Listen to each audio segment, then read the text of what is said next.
What's up? It's your girl Leslie from the B, repping the Let's Be Real podcast. Shout out to everybody that's been tuning in, tapping in. Make sure you guys subscribe down below to the Wrecking Spot for more episodes. Like, comment, subscribe, share, and all that. Make sure to follow us on Instagram and TikTok at Let's Be Real Pod. And today, for this episode, we have the one and only Knockout. I'm here. Thank you for having me. Yeah. I'm blessed. I appreciate the opportunity. Yeah, of course. Thank you very much for having me here on your show, Nah, thank you for coming. Yeah, I've been seeing you here at the Wrecking Spot for a cool minute. And I'm like, damn, we need to run this interview. So I'm super excited. Thank you for coming. Yeah, I appreciate you having me. Of course. So let's just start from the jump, from the beginning. We won't even get into the music just yet. Okay. Let's talk about, your upbringing, where you from, where did you grow up, like how many siblings you got, all that. Okay. I grew up a little bit of everywhere, here and there. Okay. Being due to the fact that I grew up in placement, so I kind of hopped around, group home, foster home, whatnot. You know what I mean? But usually, where I settled down at was in the south end of Whittier, like where I actually went to high school and met some of my bros that we established the bond, the relationship, and everything that you hear now ultimately came from there. You know what I mean? That's right. So, I'm my mama's youngest son, so. Okay. You know what I mean? I got a younger brother, but he has a different mom. Okay. I got two older brothers, that's pretty much it. Just, you know what I mean? We out here trying to get to this music, you know? For sure. And speaking about music, what were you listening to growing up? Because you're going through all these changes, you're bouncing around different houses or whatever, and, you're meeting different people. So what music was playing around you growing up? I'm a 90s baby, so we were listening to a lot of, it was in the middle of the Death Row Bad Boy thing. I was young, listening to the Tupacs and all that stuff like that. So, but I gravitated more towards that, like Tupac and the Dog Pound. Got it. Snoop Dogg, and music was always an outlet coming up. So, like I said, I really gravitated towards it, and it was an outlet. So, basically, and then R&B too, because R&B back then is not like it is now. R&B I don't even know if we shit. can find R&B no more, but I love R&B for real, like the 90s R&B too, like the Boys to Men. We was doing they're a little closer to 2000, but Jagged Edge, just real, Casey and JoJo. That was real big growing up. So you had your hard rap, your gangster rap, and you had the R&B. Fools have feelings too, right? Gangsters have feelings too. You ain't lying. I know I got some. You know what I'm saying? Yeah. What's wrong with listening to R&B? I fucking love R&B. I like that smooth shit, man. Yes. Chilling, set the vibe. And I wasn't expecting that. I wasn't expecting that. And so, you're listening to R&B, you're listening to fucking the Tupacs, and you know what I'm saying, from the generation. And when did you when you were in school? Yeah. Were you a troublemaker? Was that when you were getting active and shit? I was. I think I started young because I remember. When I was younger, I'll say what's kindergarten, 5 or 6? Fuck, I don't know, probably. Yeah, something like that. Well, at that era and stage of my life, I used to live in my older brother's neighborhood, which was over there in Rosemead. We was from Loma, so I used to be over there. And I remember going to school, and my parents were always in prison, so I would never go. I would go, and then I would miss a whole week, and then never go. And I remember the cops used to come and be like, "How was that? School, bro?" When you were a kid, did you? How are you processing that, as a kid? I don't know. You know what I think? Because I seen it so much, it was normal. So it became a normal way of living, I guess you could say. So growing up, seeing the police interaction and things of that nature, it was something that was normal to me and I was used to seeing, as opposed to some people, they see it and they're like, oh my God, look at them. But to me, that was normal. It was normal, yeah. You know what I mean? And I think, I don't blame nobody for what I did, but I think that's what ultimately gravitated towards the streets. You know what I mean? So, at what age did you jump off the porch? Damn, we were doing shit since we were young. You know what I mean? When I was at that time, 5, 6, because I had got taken to placement, I was already in the streets. Not necessarily attached to a gang in specific, but I was already running out there, trying to imitate my older brother, tag on walls, steal shit from stores. Yeah. You know what I mean? Trying to create the same energy he had. He had all his homies in the front, in the yard, old school shit though, with the high socks, the panel tins, the pants were 58s, you know what I mean? So Yeah, I seen that, and I'm like, oh damn, like bald headed. yeah, you know what I mean. And then it don't help that mom and dad were doing the same, you know. So it was like, damn, this is normal. So I started young because I witnessed it young. You know what I mean? Yeah. So, What do you think about that statement? That you're a product of your environment. What do you think about that statement? In a sense, it has some truth, I think, but not always, because at the end of the day, you might be exposed to something, but at the end of the day, also your decision is ultimately yours. Because I have a brother he's actually 2 years older than me. Okay. He was exposed to all this at the same time, in the same environment, the same upbringing, and he has a Teamster job. He's working 9 to 5, doesn't smoke, doesn't drink. He's not a gang member. So if he could go through that, being under the same roof as you and shit, and still make a different decision, I think that's possible for anybody. I just think people are more like succumb to the pressure of their surroundings. So like if you have a certain group of friends, you're not as strong-minded, you might succumb to the pressure of gonna get influenced. Yeah, you know what I mean? And then some people are more strong-minded and they're like, you know what, nah, I'm cool. And they make a decision and they lead to a more successful life. So, I mean, yeah, it varies, like, you know, so. Yeah, to each their own type shit. Yeah, you know what I mean? Different strokes, different folks type of thing, you know? No, so. dead ass. And let's be real. Yeah. One thing that I know we talked about off the record, off the air, was you were locked up. Yeah. How old were you when you got locked up? Like, what happened? I mean, I've done multiple terms. Some long, some short. I've done county bids, but the most recent time, I was 28, and I was already locked up when I was 26. I got out at 28. I was out 90 days, and then I picked up 15 years, which was ultimately I did 12, but was originally a life case. So I fought life for 2 years in the county. I was going to ask you, how long did you fight it for? I fought it for 2 years, and then they were like, I don't know, with the law, there's a thing where they're like, you have a silent strike or something like that.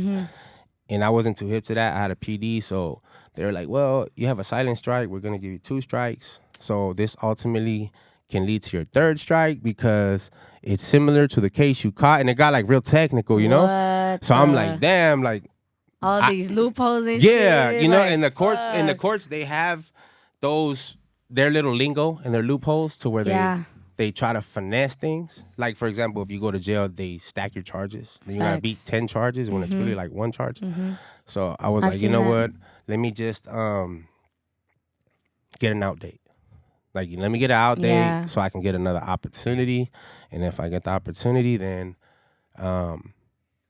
I'm going to take full advantage of it. Yeah, nah, for sure. Yeah, and when you were locked up, were you making music? Is that when you started making music? Or I had did some stuff before that, prior to that. But I think it was a hobby. I wasn't too serious about it. It was like just something here and there. And then my passion was the street. Like, I used to go to the street.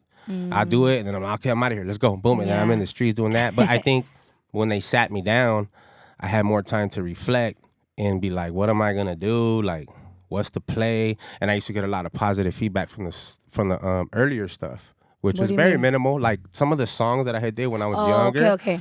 Yeah, and people would be like, man, like you sound good. Like you should keep doing, you know? And I'm like, all right. But I think it just took for me to get sat down, like where I can really think about it and let it sink in. And then I was like, yeah, this might be something I want to run with. So I used to do music in there, write music. Any free opportunity, I would write music. Like, we didn't have yard, a lockdown day, just anything I had to sit in a cell. I got like papers at my house still. Like, damn, you still have them? Yeah. Damn, but I think because like I remember the homie one time, Dopey was like, some of the stuff you write in prison is your best material. Well, because you have all this time. Yeah. You have all this time upon you and like all your thoughts are running. Yeah. Like there's, obviously you got to watch your back and shit, you know, but there's no females distracting you because I feel like, you know, me with guys are distraction, you know, females, temptation is out there. I agree. You know, temptation is out there, but you have time to really like focus and shit. Were you like on program time too? Yeah, like, I mean, I would go, you got to go to the yard and show face. So I would go to the yard. The homies from my neighborhood, we were deep, so we were like 12, 13. So I'll go spin with them, say what's up to everybody, good morning, hang out, we work out a little bit, and then I would make my ways around the yard to talk to other homies, you know, from other neighborhoods and tell them good morning, be respectful, and hey, how you doing? And then soon as that was done, because you're only required a certain amount of time, you got to be out there for a little bit. Then I would go back and when I wasn't at work or at school. And like say if I went in on the in-lock, I didn't want to be in the day room watching TV. I would write boom, boom, boom, boom. So that's what's up. usually like towards 7:00 in the night, I would stay in and I would get my phone out. Yeah. Download YouTube beats and just get my notebook and that's right. Go crazy with the just pen. Go crazy, with the pen man. work. Like, yeah. That's good. And when did you start? Okay, so you were in there, and then when you got when did you get out?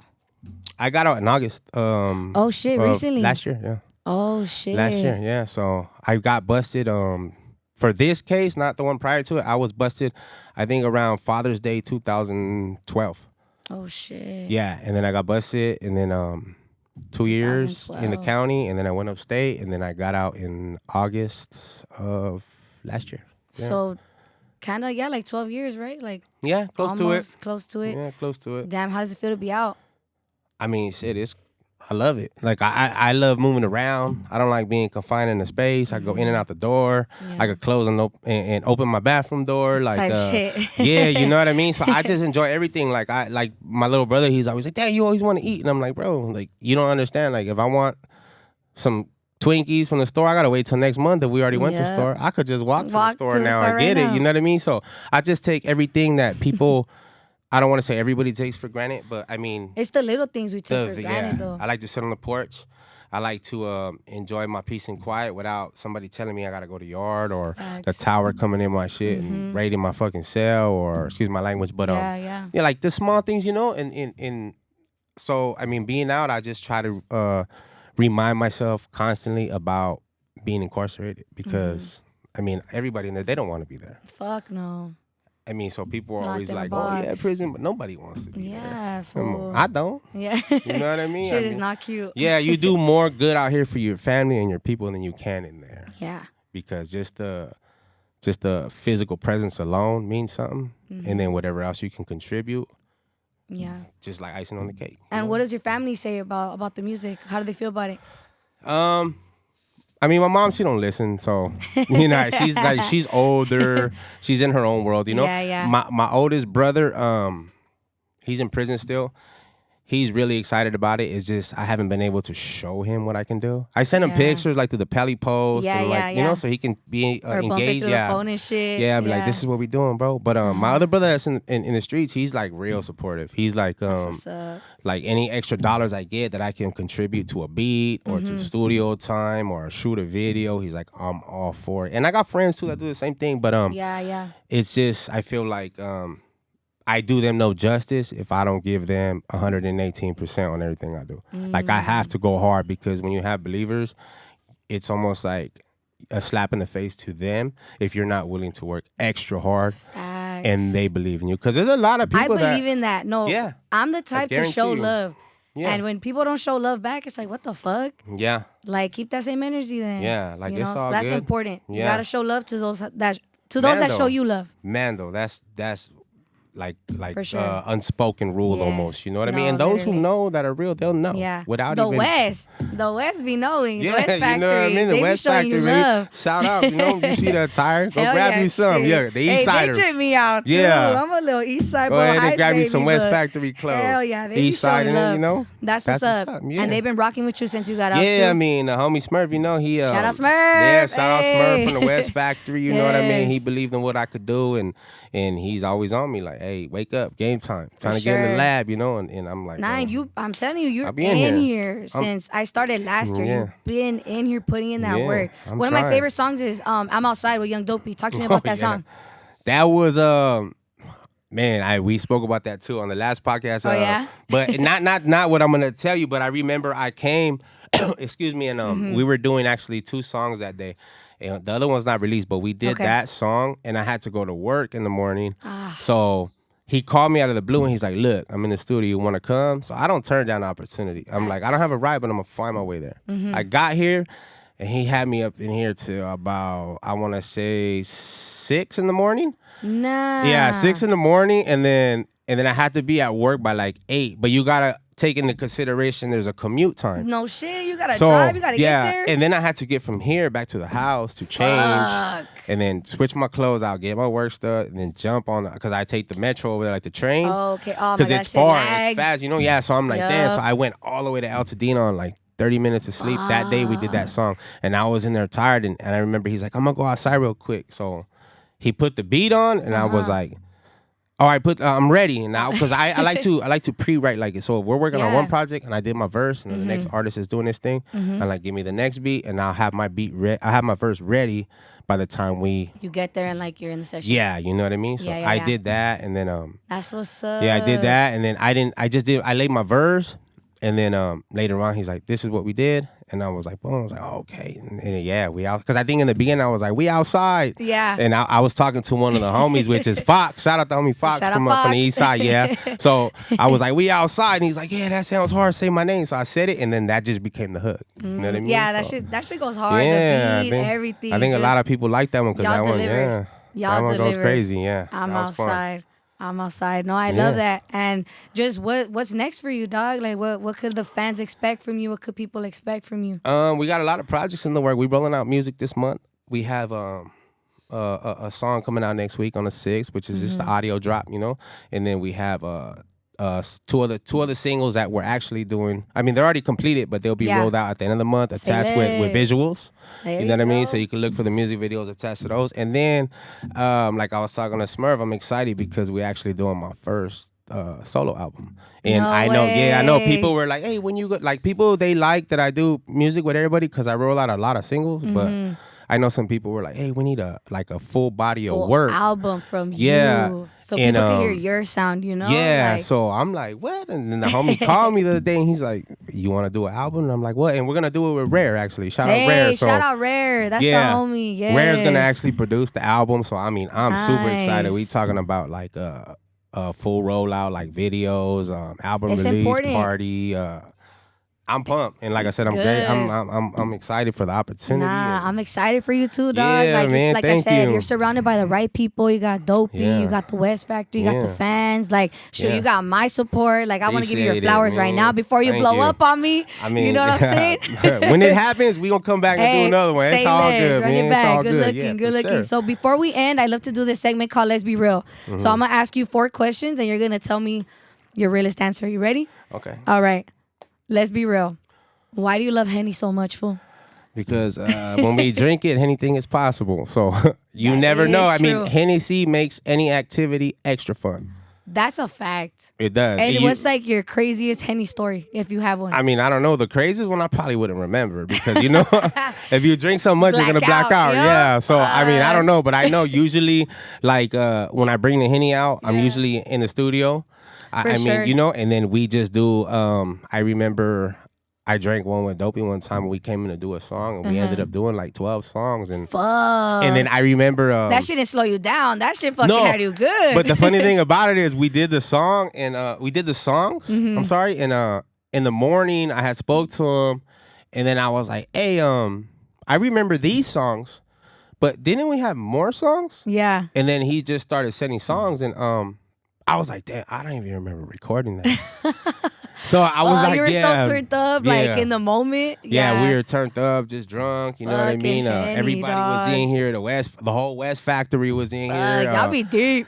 Yeah, and then we were just like going like crazy. And then in the morning, like he would play, it, and I'm like, we're still conflicted about releasing it because it was like, nah, I sound drunk. And he's like, I would let other people hear it, and they're like, nah, no, you don't. You sound good. And I'm like, nah, I sound drunk. You could hear. We're like our biggest critics. I feel like I'm my biggest critic. Yeah, and I'm like, fuck, I shouldn't have said that. I should have asked that, you know. But I think everything happens for a reason, dog.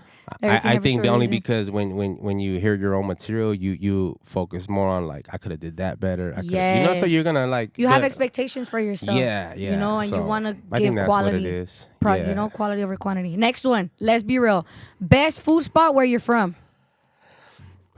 Damn. The best. I mean, I don't know. I mean, go-to. There's a lot. Like I like I mean, if anybody watches my Instagram story, I'm always at Buffalo Wild Wings. Buffalo Wild Wings, for real? I'm always there. I won't necessarily say like that's the best spot. Yeah, but that's your go-to. It's my go-to. Like if like my little bro Danny would be like, you want to go eat? And he'll be like, you know what? I don't even know why I asked you because you want to go eat hot wings. Damn. So I'm not even going to ask you which one's better, Wingstop or Buffalo Wild Wings. I mean, I to be honest, if we have a preference, I'm going to have to lean towards Buffalo Wild Wings. Straight up, me too. Their sauce is just better. Yeah. Yeah, more flavors.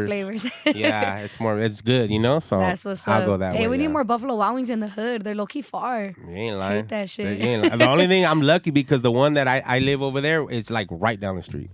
Nah. 2 minutes. This Smurf been there with me. Guilty pleasure. Yeah, we left the studio and Smurf was like, where you want to go? And he's like, Buffalo. I'm like, come on, bro. Shit. We went over there and we had drinks. Yeah, so, that's right. Next one. Let's be real. Natural baddies or BBL baddies? I mean, there is no preference. You know what I mean? If you bought it, you own it. So, right? It's hers at the end of the it's day. yours. So, I mean, shit. If it look good, then it look good, you know? Say So, less. yeah. We don't discriminate over here. Nah, hell nah, never. Last never. one. Let's be real. What does EE mean? Oh, man, that's just... Everybody know about that. And all of your full songs. Yeah. I'm like, what the fuck is this? It's like... the hood calling? Yeah, it's a hood call, you know? It's a shout out just to for the guys that are listening from our section, like, they're going to be like, yeah. Like, because, I mean, they're proud of what we're doing, you know? So it's just kind of like to let them know, like, hey... Like, we doing what we doing, but we also showing our appreciation to where we come from. It doesn't matter, like, what side or what section, because it's all the same. You know what I mean? But, yeah, that's basically what it is. You know what I mean? It's not a subliminal to nobody or nothing. Okay, yeah, for sure. Yeah, we just like, hey, yeah, look, we doing this for the boys. For the boys, man, you know? So, yeah. That's what's up. Nah, thank you so much for coming, Knockout. I really appreciate you. Thank I learned a lot about you and your music and your journey. You for having me. Keep that shit going. Yeah. It's not going to stop. Tell everybody where they could find you on Instagram, YouTube, all that shit. You can find me on Instagram on _Yako18_. My YouTube channel is Yako.ko. And then I also have music, which is on the West Factory channel. So you could look up the West Factory, or you could look up my features and everything I've been doing with Dopey on Dopey's channel. That's Dopey. Right. So, there it is. Well, thank you so much for coming. This is another episode of the Let's Be Real Pod. Make sure you guys tap in, subscribe down below, and we're going to see you on the next one. Yep. Lates.